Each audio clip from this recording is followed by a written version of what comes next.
Esiet sveicināti, godājamie skatītāji. Prieks jūs redzēt pie TV ekrāniem. Es esmu Aivis Ceriņš, un jūs skatāties raidījumu Preses klubs. Šodien parunāsim gan par prezidenta inaugurācijas balli, ko tad Vējoņa kungs ir izdomājis par to pasākumu. Parunāsim par izglītības metodēm, ar kādām metodēm šobrīd tiek strādāts, un ar kādām metodēm varbūt vajadzētu strādāt, lai mūsu jaunieši un topošie ministri un prezidenti būtu inteliģentāki, radošāki un daudzpusīgāki. Parunāsim arī par suņiem un par kino. Tas viss šajā raidījumā. Ar mani šodien kopā būs režisori Ilona Brūveri, mūziķis Uldis Markelevičs un trešais viesis Oto Ozols ir ceļā. Viņš ir jau pavisam tuvu un mēs nāksim bez viņa, tas nekas. Un jāsaka liels paldies Oto, jo viņš ieradās pēdējā brīdī un akceptēja pēdējā brīdī, jo bija domāts, ka būs mediju eksperts Artūrs Mednis, bet, dzīve visādi gadās. Bet viņš jau nav. Visādi čepē. Gan jau būs arī Oto. Viņš ir iekavējies mazliet tramvajā, bet mēs sākam bez viņa. Un šīs dienas pirmais temats, arī jaunākā un karstākā ziņa, tuvojoties Eiropraidam, ir par ko tad darīt to visu. Un tad Līga Dimitera piesaka bada streiku, lai protestētu pret Praidu.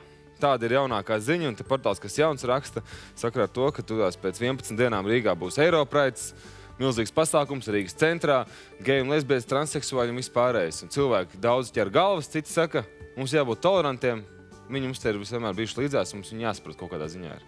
Kāda jūsu nostāja par to visu pasākumu ir? Sievietēm Būs badastreiks, nebūs badastreiks, Ilona, no tavas puses? Man jau liekas, ka katram cilvēkam ir tiesības dzīvot, kā viņš grib. Tas nozīmē, ka mēs dzīvojam demokrātiskā sabiedrībā. Un, ja es daru tā, man jau nav tiesības prasīt, lai Markelevičs dara tieši tāpat, vai ne? Viņš varbūt grib savādāk kaut ko. Mums visiem ir tiesības darīt, tomēr dzīvot tā, kā mēs vēlamies. Un kāpēc?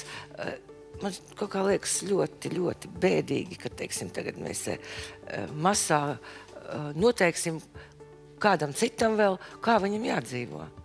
Un tas ir kaut kā necivilizēti. Par to ažiotāžu. Kāpēc domā, kāpēc tāda ažiotāža, tavuprāt?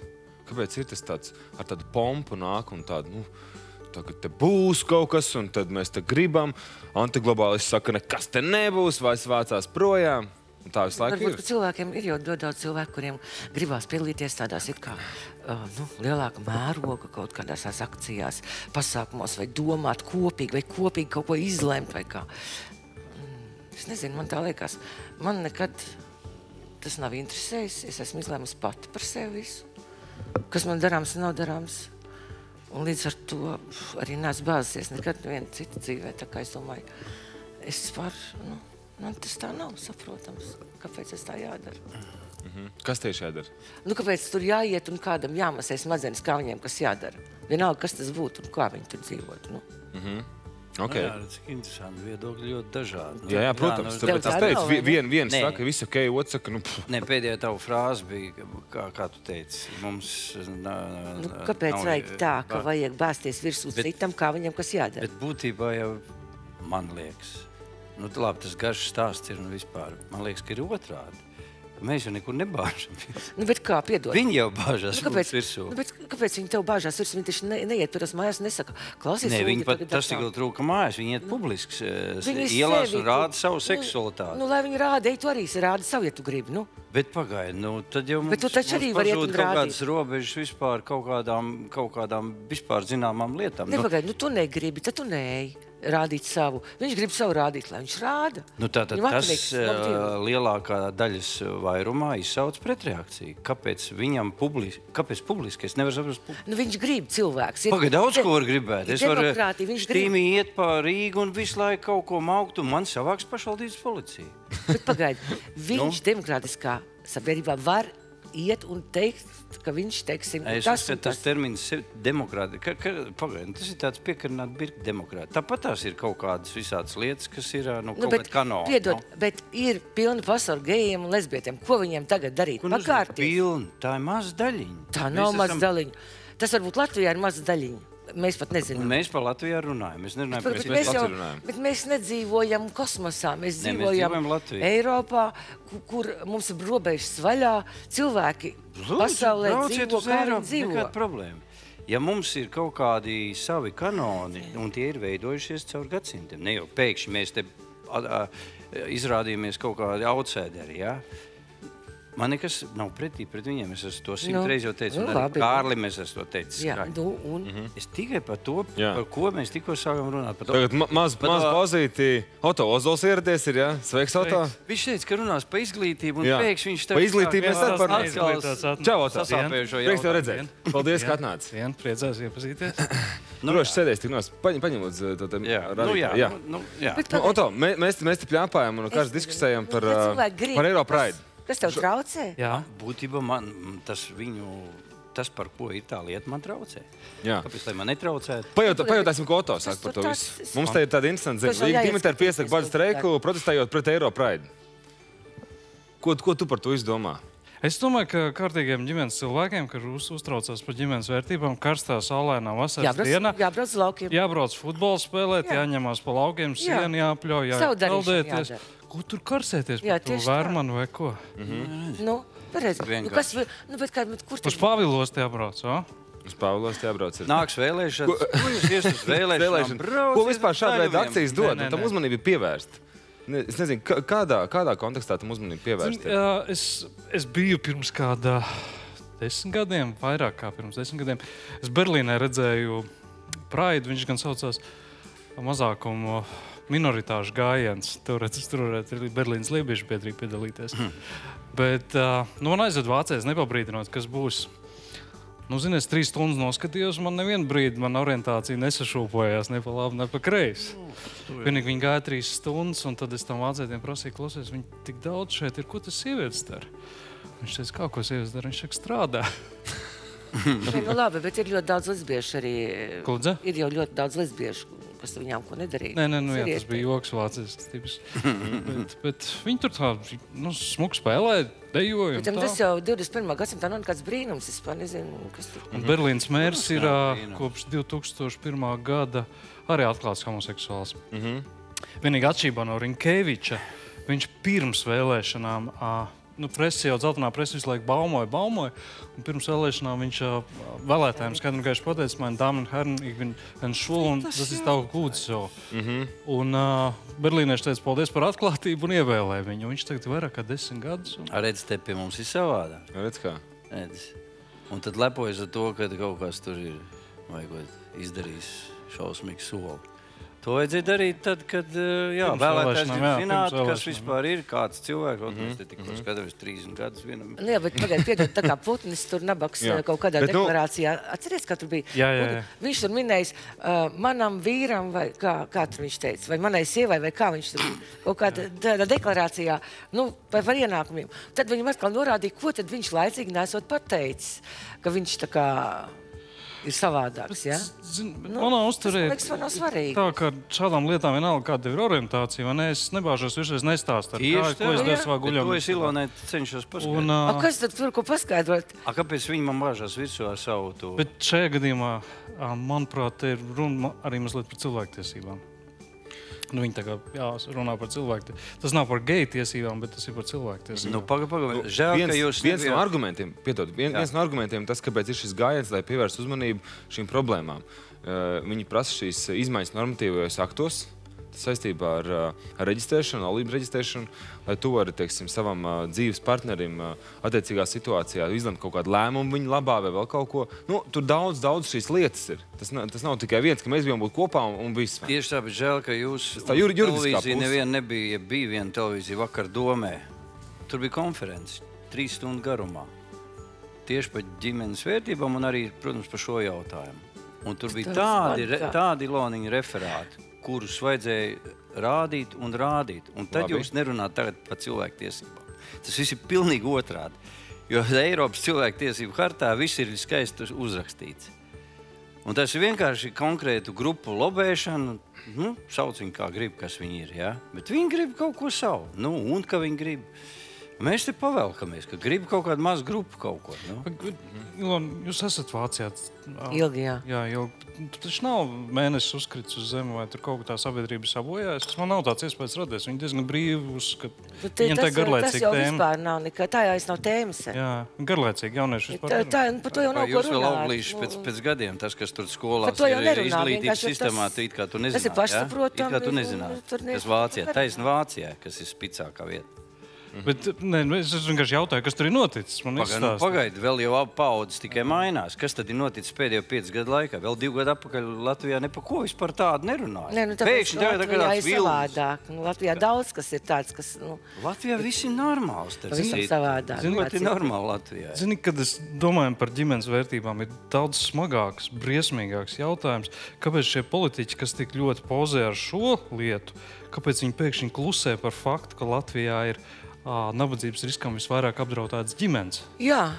Kāpēc par to nerunā? Kāpēc politiķi pozē par kādiem politiķiem? Ne, bet viņi par to vispār nerunā. Ir citi akcenti. Pilnīgi. Viņi par to nerunā vispār.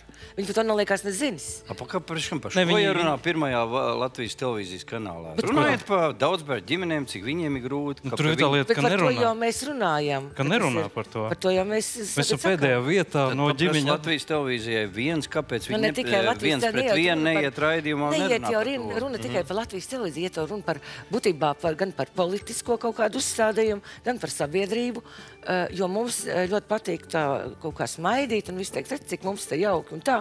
Viss ir skaisti, bet nekāda attīstība nenotiks, ja mēs nerunāsim par lietām, kuras ir problemātiskas. Tad attīstības nebūs. Tas nozīmē, ja ir tā, ka es nezinu, cik māca, man bērnu lieli, es nevaru pateikt tādu, ja? Bet, teiksim, cik saņem par vienu bērnu, tur 7 vai 10 eiro. Kas tas vispār ir? Un tad kāds ir brīnums, ka cilvēki brauc projām. Viņi taču tos bērnus nevar uzaudzināt. Bet redz, mēs taču tagad runājam ne par to, bet runājam par šito te kaut ko. Bet labi. Uldi, tas, ko es gribēju pateikt, es tagad pateikšu ļoti konkrēti. Latvija ir bēdīgi slavenē pēdējā vietā ar valsts atbalstu ģimenēm ar bērniem. Daudz bērnu ģimenes, kur abi strādājušie vecāki kārtīgi strādā, viņi ir visvairāk nabadzības riskam pakļautā grupa Latvijā. Tas ir vienkārši apkaunojums valstī. Mēs varam runāt par daudz ko, par visādām cilvēktiesībām, par to var runāt, bet atrisinām šo lietu, jo tas nozīmē Latvijas nācijai izmiršanu kā tādu tuvāko 2 pauģu laikā. Mēs esam vienoti. Jā, tur mēs vienoti. Runājam par to, un tad mēs varam risināt tālākās lietas. Nu jā, piekrīt. Parunājam par vienu citu tēmu, kas ir varbūt arī netik ļoti svarīga, bet daudziem tā ir svarīga, varbūt, lai patrītu mēli. Tas ir mūsu jaunais valsts prezidents. Es gribu pateikt to, ka man ir skumīgi skatīties, ka tiek nopelts, un cilvēks nav stāsts neko darīt, viņš jau tiek nopelts. Un tas būtu mēram tā, ka Markels būtu sarakstījis kādu skaņdarbu, viņš nevienu nav parādījis, un mēs sakam, tas jau nebūs tur labs nekas, kaut kas tur nesanāks. Bet šobrīd tāds temats ir par inaugurācijas balli. Vējjonkungs šobrīd domā, vai dzīvot savā bloku mājā Ogres pusē, vai tomēr Jūrmālas rezidencē. Lēmumu viņš vēl nav pieņēmis, viņš izvērtēs visus skaitļus, balstoties tiem. Objektīvi viņš arī izdomās. Nākamais jautājums ir inaugurācijas balva, vai ne? Tā kā ierasts ir, ka ir liels pasākums un augstiem viesiem uzstāsies varbūt pats Uldis Markelēvičs, jā. Bet pagad, te ir viens bet. Vējjonkungs izdomājis, ka varbūt nemaz tādu lielu balli nevajadzētu. Kāpēc būt izšķērdīgam, ja var vienkārši ievērot protokolu, nokārtot visu to, parakstīt, kas ir parakstāms, pateikt zvērstu vai kas ir jāizdara. Un ar to arī noslēgt visu to pasākumu. Kā jūs skatāties uz šīm ballēm, kas ir oficiāls pēc protokola, ka tādām jābūt ir saviesīgi pasākumu valsts? Cik tam ir liela nozīme vispār? Es atceros Lenārdu Meriju, Igauņu prezidentu, kurus ārkārtīgi cienu. Viņš teica, ka viņš uzšpļās protokolu, viņš viņam kāpj pāri. Viņš dara savas lietas. Tieši tā. Labi, jā. Tas ir veselīgi. Bet, zini, kas man liekas vispār šai lietā ir problemātiski. Pat nav svarīgi, kā viņu sauc, kuru ievēlēja to vai šito, bet tā visa procedūra, ka, teiksim, būtībā jau nevienam no viņiem to balsu nepietika. Un pēkšņi pēdējā tajā kārtā atradās, cik tur tie 5 vai 15, cik tur vajadzēja. 13. Viens salks. Tos paņēma un sameklēja. Līdz ar to tas dara to rezultātu nenormāli nesimpātisku. Nu jā, tas ir process, bet pats cilvēks jau jā, pagaid, bet viņš ir ar mieru tādā profesijā piedalīties. Viņš var teikt, mīļie draugi, kaut kā tur nav kārtībā ar šito lietu, ja viņš būtu tāds, ļoti spēcīga personība, ja? Jo tas viņa to kandidatūru padara tādu visai neticamu. Salīdzinoši ar tiem iepriekšējiem 2 gājieniem, man liekas, šis jau ir visskaistākais, ka viņi ievēl tā, kā viņi ievēl, ne no kurienes otros gājienos. Bet tā vai tā nav, ka, teiksim, vai tādu... Mēs nezinām, par kādu cenu viņi tik paņemts tās balsis. Jā, bet vispār jau ir tas, ka viņas bija jāmeklē. Tad, saprot, ja nav, tad jāiet tālāk. Bet mēs uztaisam pauzīti, es nezinu, cik tā pauzīti gar, un atkal sarunājam, un tagad mums ir, jā? Mēs ne, viņi. Mēs, labi, mūsu priekšstāvi. Vienīgi vajadzēja varbūt tas, ko es būtu sagaidījis, ka es nevaru līdz šim brīdim saprast, kāpēc tad, kad ir saimnes vēlēšanas, kad partijas iet uz, kāpēc tad viņas nerunā par saviem kandidātiem, kādi viņiem būs. Mēs to uzzinām beidzamajā mirklī. Tas ir vēl ļoti labs jautājums. Jā. Un tad tauta varētu izvēlēties tagad. Ja man ir šķiršanās starp partiju X vai Y, tad es, kuru piedāvā to man tuvāko Un tad mēs redzam, viņi tur savu vārdu, viņi paliek pie šī kandidāta vai nepaliek. Gribu parunāt nedaudz par Vējona kungu to komunikāciju ar tautu. Vismaz šobrīd izstāst no malas, un tā arī daudzi komentētāji un apskatnieki saka, ka viņš cenšas būt tuvāks tautai. Arī, tas ir ar tiem pašiem pirmiem vārdiem. Ar humoriņu, un tajā pašā laikā Togris savu bloku māju. Kā ir to komunikācija ar tautu? Cik tā ir svarīga, jūsuprāt? Es viņu vienkārši personīgi pazīstu. Viņš ir tāds, kāds viņš tur ir? Kāds viņš arī ir bijis vienmēr. Viņš ir savā ziņā ļoti vienkāršs attiecībās ar cilvēkiem. Protams, šis etaps noteikti viņam uzliks kaut kādus citus uzdevumus, jeb attieksmes maiņu, varbūt. Kaut kad rāmīši būs. Bet es pieļauju, ka tas notiks ļoti ātri, un viņš jau tomēr politikā ir. Tas nav tā kā ķirurgs ieskrējās vai iepriekšējais orators pēdiņās. Tā kā man liekas, ka viss ir normāli.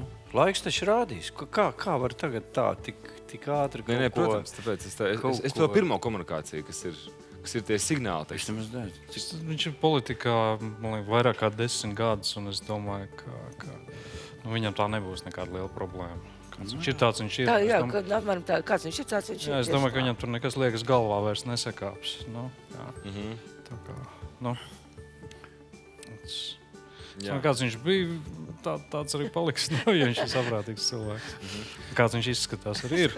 Jā, kā viņš arī dara, kā viņš arī darīs. Šeit bija viens instants viedoklis raidījumā. Mēs ar kaut kad runājam par Vējona kungu tā un šitā. Un viens no raidījuma viesiem teica, ka, ja mēs iedomājamies tagad Ameriku, Amerikānam iedomājams tas, ka prezidents dzīvot kaut kādā savā mājā, Illinois štatā, tur pie ezeriņa, jā. Amerikas prezidents dzīvo Baltijā namā. Labi, viņš runās Ameriku. Labi, tas tāds ikonisks piemērs ir. Savukārt, tad uzreiz mēs runājam par Latviju, par to rezidents. Ko tagad darīt? Tu rezidents vai dzīvo tajā bloka mājā vai tajā jūrmalā? Prezidenta pienākums nav tiešām dzīvot tādā vietā, kur viņš ir uzņemt ciemiņus, kur viņš ir visu laiku, kur viņš atpūšās. Baltais nams, ja nemaldos, līdz 19. gadsimta beigām, 20. gadsimta sākumā bija ārkārtīgi vienkārša vieta. Tur mums arī kartupeļu audzēja un dārziņā.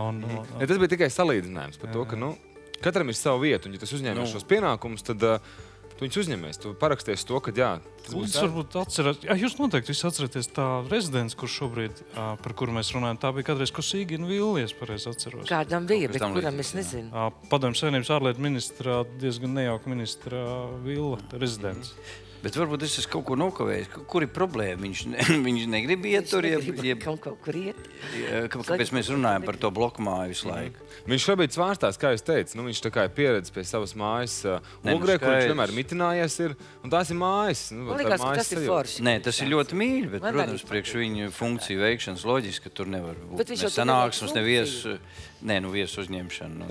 Viņš atkal tur kaut kādā pilī darīs. Ja kino pārstāvja mūzikas kaut kādas balvas, viņš jau tur mums neuzņems, viņš jau speciāli būs izpucējies. Nē, tur ir jūrmala. Es tā iedomājos, Merkele atbrauc pie viņš uzaicina uz Ogrēvu, viņa pie mājas, Merkele nāk iekšā.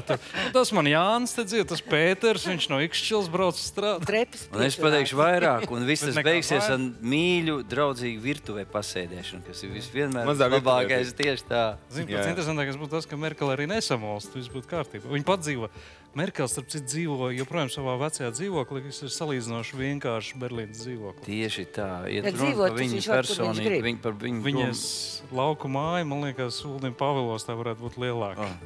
Labi. Tā, teikt, ka nepārāk liela.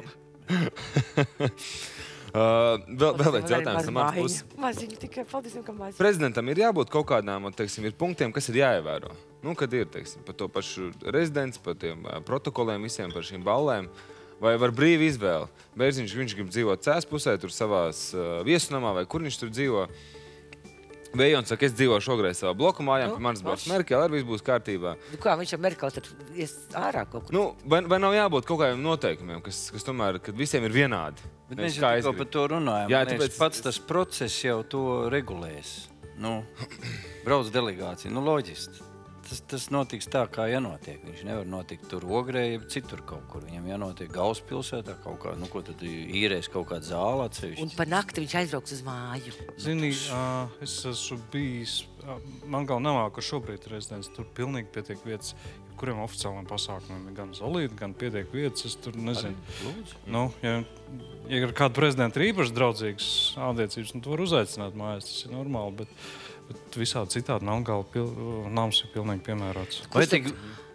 Kur tad māju sauc prezidents? Bet redziet, vai mēs tagad nepieskaramies tādam punktam vēstures griezienā? Mēs esam aizgājuši visā pasaulē tik daudz, viss tādā pufīgā ārišķībā, un kad pēkšņi ir kaut kāda ļoti vienkārša lieta, ļoti vienkārši saprotam, dzīvot tur, kur dzīvot.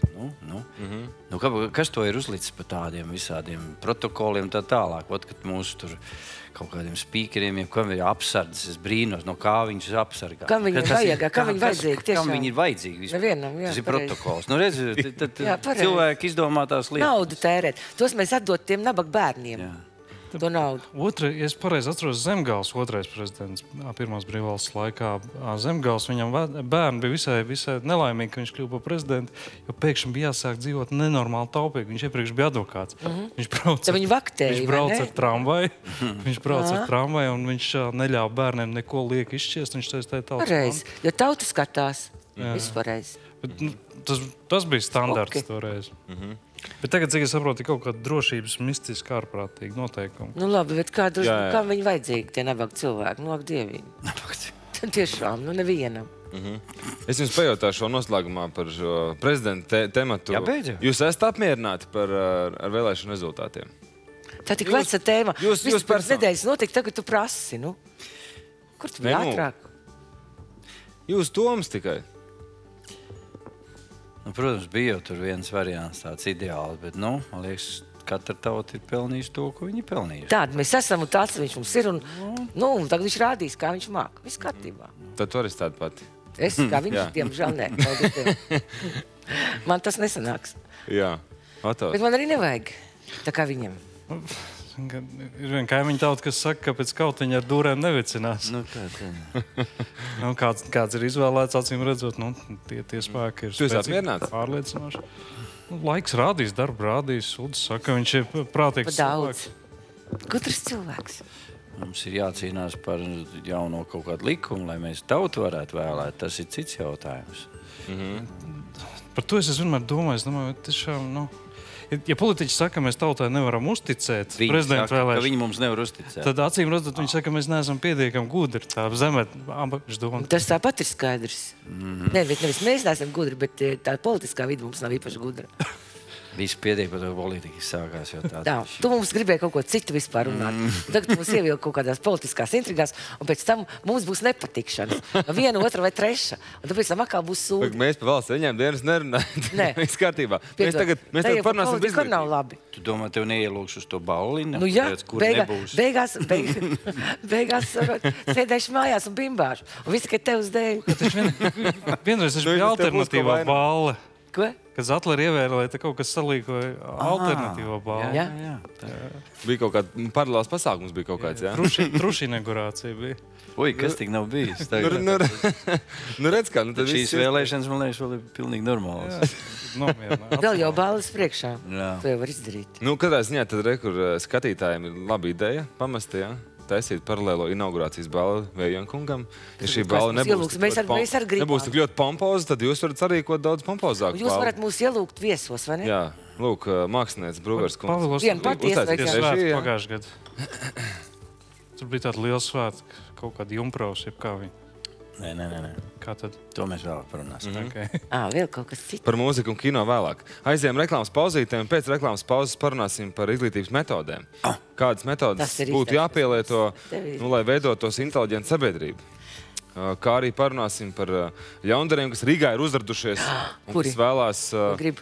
Es izstāstīšu pēc reklāmas pauzes. Tas, lai paliek intrigai, bet katrā ziņā ļoti nesmagi un bīstami dzīvniekiem. Tas ir pēc reklāmas skatītāji. Būsim drīz atpakaļ.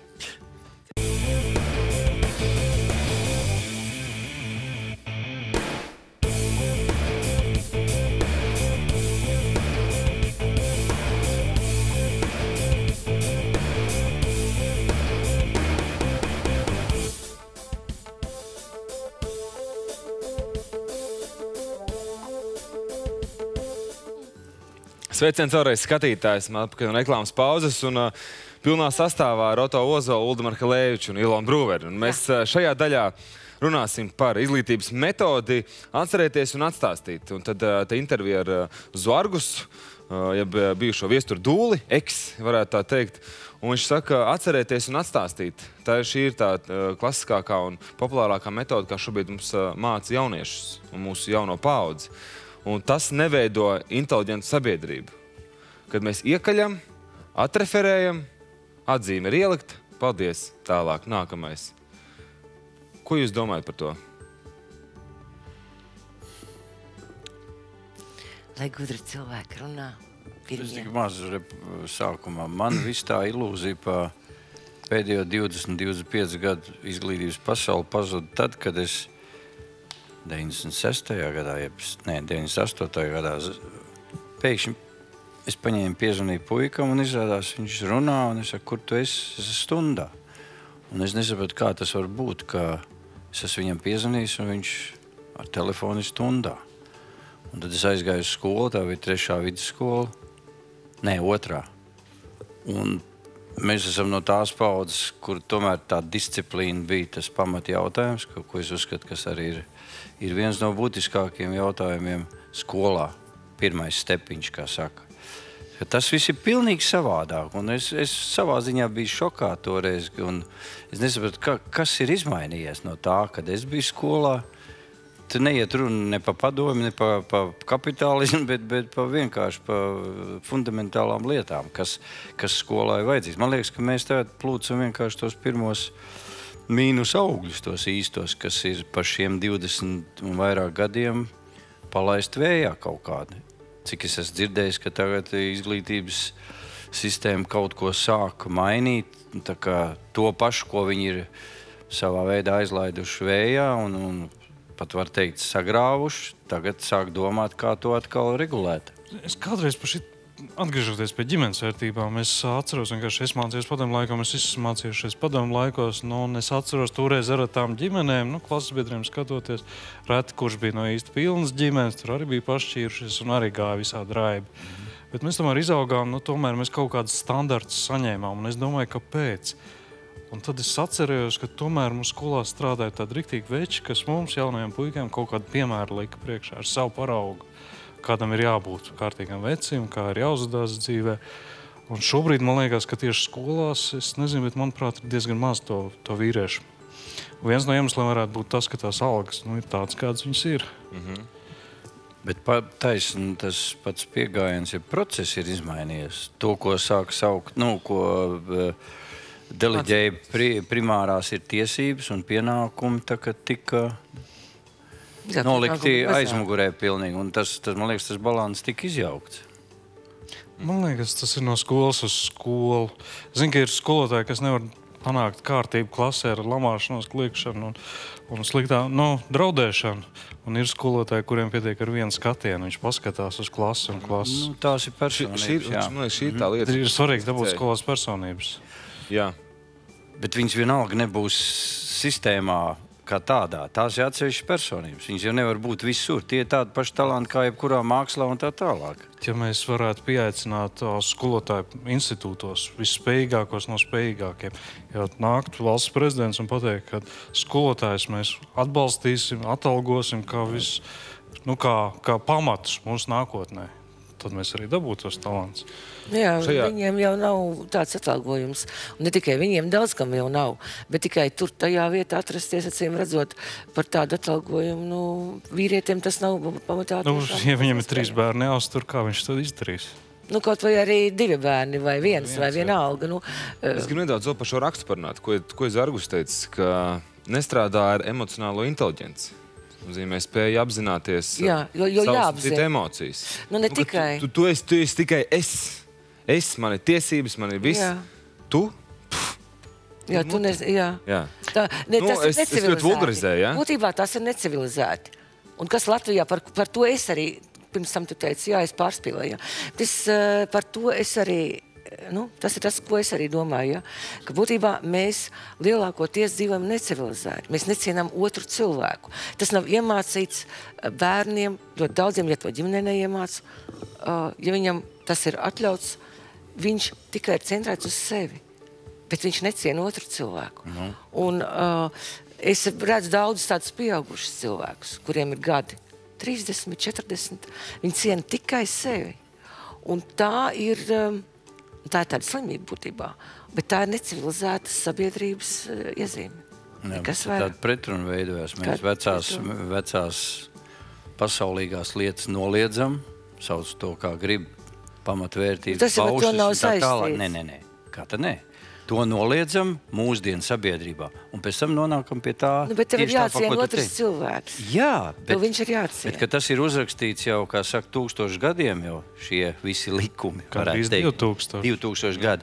To uzskata, ka tas ir kaut kas vecs un nevajadīgs. Un te ir tie augļi atkal, ka mēs gribam izdomāt kaut kādu riteni no jaunas un pienākam pie šādiem. Es piekrītu Uldim. Es pēc sev sāku domāt, kas ir emocionāla inteliģence un kur vispār tādu var iemācīties. Un es teikšu atklāti, manuprāt, ka tie ir tie pamati, garīgie pamati, ko ieliek baznīcā tomēr. Tā ir bauslība. Tas ir tava izvēle, cik tu esi ticīgs vai neticīgs, kādu konfesiju vai ticību izvēlēs. Tā ir pilnīgi tava darīšana, bet tur par to runā. Un tie teksti ir gadsimtos slīpēti. Labi, piedod, bet tev nav jāiet baznīcā, lai cienītu citus cilvēkus. Es, teiksim, neiešu baznīcā un vispār nekādā ziņā netaisos to darīt. Jā. Bet tas nenozīmē, ka es pieļaušu, lai manā klātbūtnē necienu, teiksim, kādus citus cilvēkus izņemot sevi. Ja es varu to novērst, es pat tiešām to cenšos nepieļaut.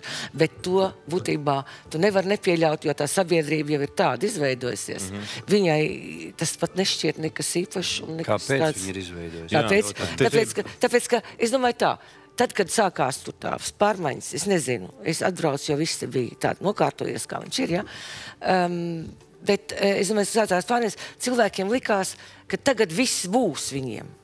Un viņi grib sev visu. Bet pasauli jau attīstās savādāk. Bet te ir tāds interesanta lieta, ka tas tāds aburtais loks savā ziņā ir. Kāpēc? Šobrīd aug paudze, kur tiek mācīt šādā veidā, kurai neiemācīt. Bet tie mazi tādi, teiksim, man puikam ir 20 gadi, viņš tāds nav. Bet ir tādi 40 gadnieki ir tādi. Mēs skatāmies kopumā. Individi būs vienmēr kādi, kas būs savādāki. Tas ir normāli. Bet ko arī saka Zargus, ka arī jau šo paudzi māca skolotāji, kas ir jau šādi. Viņi jau nodod to, kas viņiem ir. Skolotāja būtība. Kā tikt no tā loka ārā? Es tagad neaicināšu iet nekādā gadījumā, kādā baznīcā vai kā, bet ir svarīgi vismaz reizi nedēļā apsēsties un padomāt par šīm lietām daudz dziļāk un plašāk, mierīgāk. Man izlasīt kādus tekstus vienā vai otrā grāmatā. Jā, bet tas nenozīmē, ka tas baznīca, jo vari interesēties par garīgo pasauli katru dienu, kaut vai katru sekundi, katru minūti, bet tas nenozīmē, ka tev jāiet baznīcā, jo arī baznīca ir institūcija, kas ir pietiekami liekulīgi iestāde. Tā kā nevajag tur tā, nevajag, neromantizēsim lietas, kuras, kāpēc? Tas ir tāpat, kā es ar ko gribu, ar to guļu, un tāpat es eju baznīcā vai neeju. Un nevajag stāstīt, ka baznīcā visi cilvēki ir godīgi. Neviens to nesaka. Es saku, ir nepieciešams padomāt stundu nedēļā vismaz. Jā, bet var taču ne pa baznīcu. Es runāju par garīgo pasauli. Mēs runājam par to, kur ir gadsimtiem uzrakstīts kaut kas tas, pie kā pieturās, un cilvēks ir balansā. Un tagad šo visu būtībā ir pametuši nost, un tāpēc arī ir šīs problēmas, ka nav pie kā pieturēties. Pie kā? Pie kā? Es nezinu, bet kāpēc tad... Staigā pa laipu, kurai dēļ ir sapūši. Nu jā, bet pagaid, bet kāpēc tad šie cilvēki, kas šeit padomu skolēni mācījušies, spēja kaut kā cienīt citus cilvēkus, atvainojos? Tas vairāk uz represiju fonu bija, tas bija citādāk. Un es izstāstīšu, kā man bija. Es esmu pēc paudzēm neticīgais, man vecāki bija kopš 1905. gada baznīcai pateikuši nē. Padomu laikos man māte ved baznīcā iekšā, ka mēs aizbraucam uz Tallinu, uz Pēterburgu. Es viņu prasu, kāpēc mēs neticīgi ejam iekšā šajā baznīcā? Un viņi teica, baznīcās joprojām ir palikuši cilvēki, kas nav nodevuši savu pārliecību. Viņi šajā melu pasaulē cenšas nemelot. Tā bija cieņa. Varbūt tas toreiz bija savādāk, bet piedod, es atvainojos. Baznīca ir pirmā institūcija, kur cilvēki ļoti daudz melo. Viņi aiziet, viņi nodod savus grēkus, viņi iziet ārā un viņi atkal dara sūdzības. Kāpēc mēs romantizējam šādas lietas? Par garīgo pasauli vajadzētu mēs laižam citā tēmā iekšā ar šo jautājumu. Tā ir bezgalīga tēma, jā. Mēs runājam, tā ir bezgalīga. Bet es gribu parunāt tieši par izglītību kā tādu. Ko jūs prāt būtu jāmaina? Pēc jūsu domām? Lai nebūtu šī stagnācija. Jāmāca apzināt pasauli. Labi, tas, ko arī saka Zārgus, tas būtībā tas pats ir. Un to, kas tev ir apkārt. Un tad tevi sevi tur jāmeklē. Ko tas nozīmē? Kādā vecumā? Tas ir goši pēc tā, ko tu saki, ka tagad bērniem, viņi var izvēlēties, viņi var to, viņi var to. Ko viņš var? Viņam ir jāmāc konkrēts fundamentāls lietas. Jāiemāc. Un tad uz tās bāzes, tad viņš var darīt to, bet ne jau viņam taču ir skolotājs cer, vai ne? Man ir svaiga pieredze. Man šodien dēls pamatskolā 9. klasē nokārtoja beidzamo eksāmenu vēsturē. Es, protams, biju uztraucies, es viņam prasīju, kā bija, ko tu tur darīji, jo mēs tur atkārtojam vairāk kārtīgi, mēģinājām. Tad viņš teica, pirmā lieta viņam prasīja par industrializāciju, viņam bija jāatbild jautājumu par Augustu Dombrovski, kurš bija viens no lielākajiem mecenātiem kultūrai, kurš ar pletni klapēja dzērājs, Ziemeļblāzma dibinā. Viņam tas bija ielikts, viņam bija par to jārunā, viņam bija jādomā. Viņam bija jāraksta pārspriedums par Tautas fronti, kāpēc viņi izveidojas. Viņam gan rosināja domāt, kad viņam atprasīja zināšanas. Tur bija diezgan manā uztverē diezgan sakarīgs tas pārbaudījums. Bet secinājums tāds, ka nevar teikt, ka tikai iet vienpusīgi, ka tur ir tā domāšana un tā rosināšana.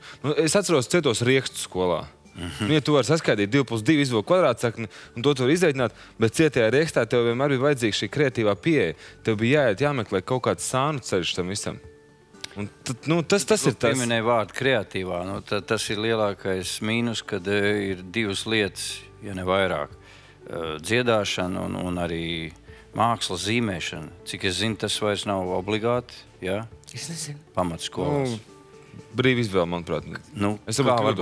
Tad arī matemātika brīva izvēle. Tad tas viss attīstas. Es varu tagad apstiprināt konkrētu pētījumu. Mēs ar Pēteru Vasku runājam. Somija, nabadzīga zeme no resursu viedokļa augsts. Tur nav nekāda izrakteņa, nekas. Tā ir pasaulē viena no konkurētspējīgākajām ekonomikām. Tā ir augsto tehnoloģiju zeme. Kļuvusi. Pēdējie 30 gadi. Jā. Viņiem ir ārkārtīgi liels uzsvars uz muzikālo izglītību. Tur ir 27 profesionālie orķestri gandrīz katrā pilsētā. Un viņi saprot, cik muzika ir svarīga arī. Tā ir sekmīga valsts, tāpēc, ka viņi liek uz, es neteikšu kreativitāti, kā modernie latvieši saka, bet radošumu. Jā. Kas attīst, un mēs redzam augus, un tāpēc viņi sasnieguši. Viņi ir ne tikai muzikā, viņi ir arī kino daudz ko sasnieguši. Informācija tehnoloģijās, tā kā, Arī šajā rakstā pieminēts Somija tieši par izglītības sistēmu kā tādu, un par to kvalitāti. Viņi ir top 5 pasaulē. Tagad kaut kas ir noticis, viņi pēkšņi nošļūkuši no 1. vietām uz 5. un ir baigais skandāls, ka viņi no 1. uz 5. nobraukuši pasaulē. Piesaukt arī ir Singapūra, kur arī ļoti līdzīgs modelis ir. Singapūrā ir kardināli pretējs. Tas ir paradoks. Singapūra vai Taivāna, Singapūra un Somija visu laiku cīnās par labākajām vietām matemātikā skolniekiem. Bet Somijam ir vairāk brīvdienas, viņi daudz mierīgāk mācās. Tie atkal mācās 16 stundas dienā, 6 dienas nedēļā. Tur ir pilnīgi atšķirīgs pieejas, bet ir līdzīgi rezultāti. Jā. Kāpēc nevar paņemt piemēru? Mēs redzam, ka Reku strādā, un mēs tāpatām esam blakus, un mēs būtībā esam ļoti līdzīgi. Ziemeļu valsts savā ziņā. Labi viens no izglītības. Ko? Kāds klerks, ja ierēdnis. Kāpēc tas viss tā ir aizgājis? Mēs neesam pētījuši, kur bija tās saknes, kāpēc to.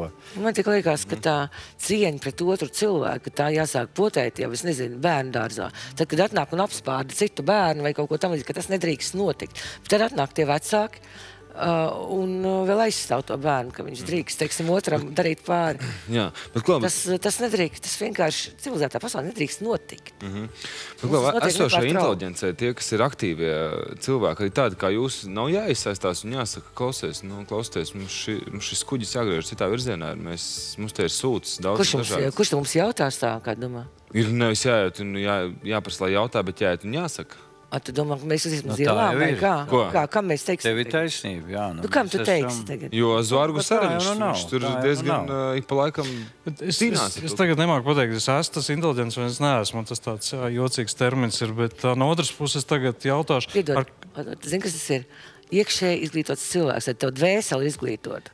Tu esi uzmanīgs pasaulē, ne tikai pret sevi, bet arī pret citiem. Redz, dvēseli, tu piemini tādus vārdus, dvēseli. Jā, bet tāpēc nav jāiet baznīcā. Tagad mans jautājums ir sekojuši, ar ko man ir lielākas tiesības iet pie politiķiem runāt nekā zvejniekam, Pāvilostam, kurš ir tikpat uzmanīgs. Viņam ir arī tiesības, bet es domāju, ka nevienu tur negaida. Es negribu izcelt, ka inteliģencei vajadzētu būt kaut kādām pārākām, ekskluzīvām tiesībām, kaut ko ietekmēt. Viņi var mēģināt runāt, viņiem vairāk dod iespējas runāt.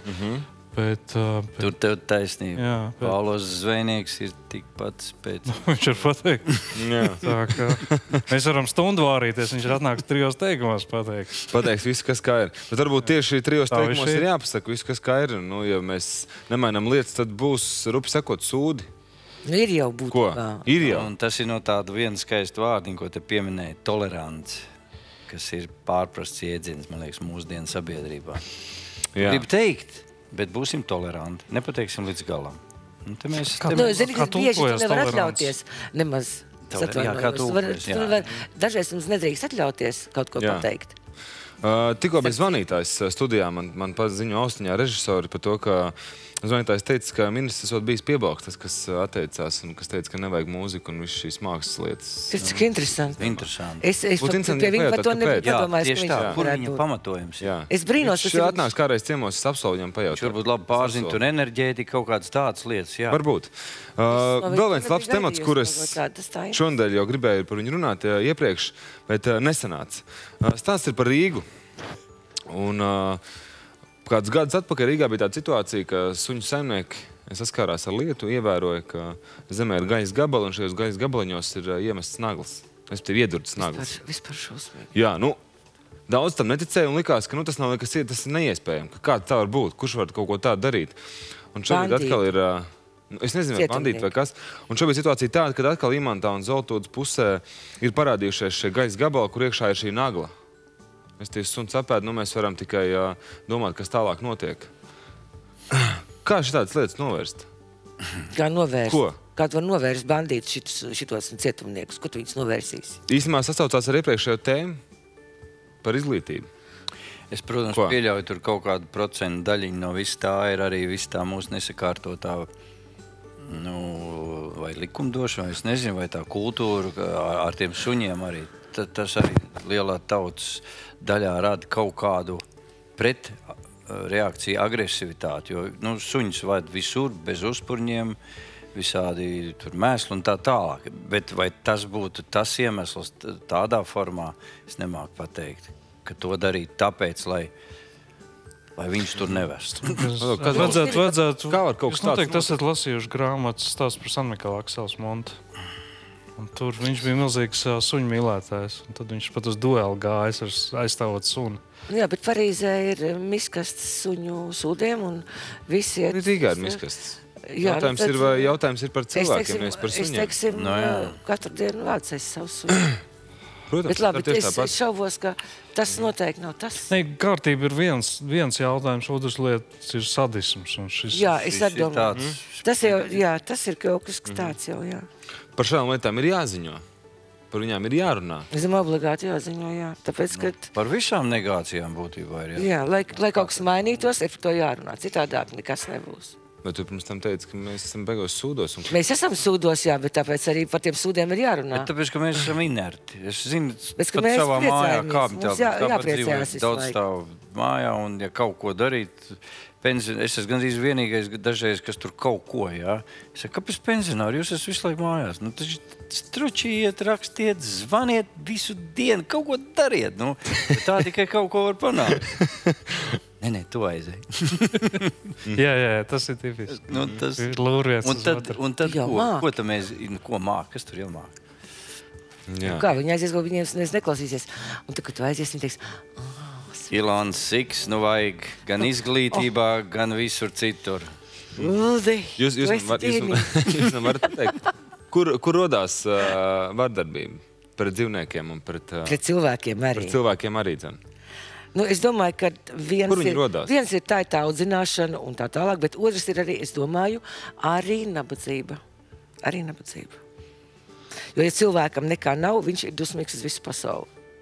Ja viņam nav ko ēst, viņam nav darba, viņš var palikt ļoti, ļoti, ļoti dusmīgs. Zinīt, vardarbība ir tāds vārguļu mierinājums, teiksim tā. Bet ir tā nabadzība padara cilvēku. Padara ļaunu, dusmīgi. Bet šajā gadījumā par nu labi, te vienkārši es domāju, ka tie kaut krimināli elementi, kuri, skaidrs, ka, ja tu gribi to sunu noģiptēt, tad viņam šitā iedod. Nu, bet to var iedomāties, es domāju, tiešām kaut kādi tikai krimināli elementi. Es būšu vecmodīgs, ja cilvēkiem nebūs tā iekšējā, kā saka, robeža, ka viņš zina, ka viņš būs vienalga atbildīgs pret visumu. Tad nekas nemainīsies. Bet es pret sevi atbildu. Nu, pret sevi. Nu. Es varu pateikt, tas cilvēks, ko viņš ir sadarījis, bet par to viņam rēķins tiks piestādīts agri vai vēl. Šeit vai kaut kur citur, bet ja viņš jocīgāk... Es domāju, ka katram cilvēkam katru brīdi ir jāapzinās tas, ko viņš dara. Un nevajag gaidīt, ka kaut kādu rēķinu kāds stādīs. Nevajag uz to stādīšanu tā paļauties. Jo būtībā, ja cilvēks kaut ko ir izdarījis, nelietīgi viņam ir jāsaņem sots. Viņam te noķer uzreiz. Viņš jau domā, ka viņš izspruks. Viņš neizspruks, viņš necer. Tie zinātnieki pateiks to nezudamības likumu, ka viss tāpatās noregulēsies. Viņš to dabūs. Es vienā savā grāmatā ierakstīju, ļaunums vienmēr atgriežas atpakaļ pie tā, kurš to ir izvējams. Vienmēr. Tas ir jāpārbauda, to tu zini. Tu zini. Tu visu gribi pārbaudīt dzīvē, es visu pārbaudīju. Es varu apliecināt, ja es esmu dzīvē darījis nesmuks, neforšs, sliktas lietas, viņš viss ir atnākuši agrā vai vēl atpakaļ. Es arī. Es tikai zinu to, cik man viss, kas ir izdarīts. Man baigi interesē, vai tie cilvēki kaut ko ir saņēmuši. Man ir. Jā, ir vēl viens mazs temats, par ko es vēlos arī vēl parunāt. Man tad šodien daudz tie temati. Par kino. Pētījums, jā? Nekur mums ir kino režisori, jā? Nu, ko mēs gribam tagad? TVNet. Jāņem vērā tas, ka šo pētījumu gan pasūtīs kompānija, kas ražo televizors. Pētījums sekojošs. Uzdots jautājums, vai cilvēki labprāt iet uz kino vai labprāt skatās kino mājās. Un tad ir tā, ka 62% cilvēki izvēlas kino skatīties mājās, jo tas ir dārgi iet uz kinoteātri, ir trokšņi, un ir iztērēts laiks varbūt. To laiku varbūt atmetam malā. Var sakot, pietiekoši daudz cilvēku ir izvēlējušies, ka viņi labāk skatās kino un bauda šo mākslu mājās. Ko tu vari pateikt par šādu pētījumu? Neņemot vērā to, ka to pasūtīja kompānija, kas ražo televizors. Viņiem gribās, lai mājās skatās tos filmus. Bet es tam ticu, jo es arī labprātāk skatos nekraukšķīgā, nesamīcītā zālē. Man traucē, ja kāds cits vēl atrodas blakus, jo es uzsveru to, kas notiek uz ekrāna, man tas ir vajadzīgs ar to konfrontēties. Un man traucē tas, ja teiksim, vēl viens sēž te, otrs sēž tur, tas vēl tur sēž. Blakus krāts. Jā, viņš vēl krāts, te vēl kāds tur kaut ko visu laiku ēd, cits atkal vēl kaut ko tur čīkst, kaut kas cits klepo. Es jūtu to, ka te cilvēki ir, bet es, protams, nepateikšu, ka es esmu, teiksim, tur tas normālais skatītājs, jo pamatā cilvēki iet arī uz kino ne tikai tāpēc, lai filmu redzētu, bet lai socializētos. Tas nozīmē, lai būtu apkārt kādi cilvēki, jo ļoti daudz ir vientuļi cilvēki, kas iet uz kino, tāpēc, lai vispār būtu cilvēkos. Lai ieraudzītu kaut ko, teiksim, lai ieraudzītu šo skaisto stāstu, vai šo šaušalīgo stāstu, bet būtībā, lai būtu ar citiem kopā, lai socializētos. Tad, protams, ir cilvēki, kas iet izrādīties. Visādās pirmizrādēs. Tāda arī ir. Lai redz, kas tur, ko tur, ja? Un šie cilvēki būs vienmēr. Pie tam ne tikai vientuļie cilvēki iet socializēties. Ir cilvēki, kuriem patīk kopā noskatīties kaut ko, būt kopā. Ja? Un to šādu ilūziju, protams, tāpat kā daudzas citas lietas, ko mēs piekopjam, arī šī lieta sniedz. Lietām ekrānam ir savu burvību, savu šarms. Es arī pats rētāk sācu iet, un arī drausmīgi krīt uz nerviem. Visi tie, kas runā pa telefonu. Bet tur ir kaut kāds šārms uz lielā ekrāna. Jā, protams, tavā pētījumā savā ziņā ir kaut kāda taisnības. Mēs esam nofinišējuši raidījumu otro daļu, jā. Ir gandrīz pienākuši paši beigas, jā. Trešais periods nebūs. Izstāst ātri Markilu 5 vārdos par, kas notiks Pāvilostā. Kas pa festiņu un kad viņš būs? Pagājuši gadu mēs izprovējām un ļoti labi iznāca. Tāds festivāls saucās Zaļais stars, Jūras krastā. 2 dienu garumā, un pirmais vakars ir baznīcas dārza koncerts nakts. Un tas būs 24. 25. jūlijā, vasaras skaistākajā periodā. Super. Pāvilostā visi tiek gaidīti. Jūs arī, Ilona. Paldies. Es jums saku liels paldies un komplimenti arī jums no mūsu skatītājs no Burtnieku puses. Viņa teica, ka ļoti interesanti viedokļi un ļoti patīkam sarunu. Man te noziņoja, ja? Tā kā paldies, ka skatījāties. Tiekamies jau rīt, 5:05. Visu gaišu. Un zaļā starā. Pāvilostā, 25. Čau tā!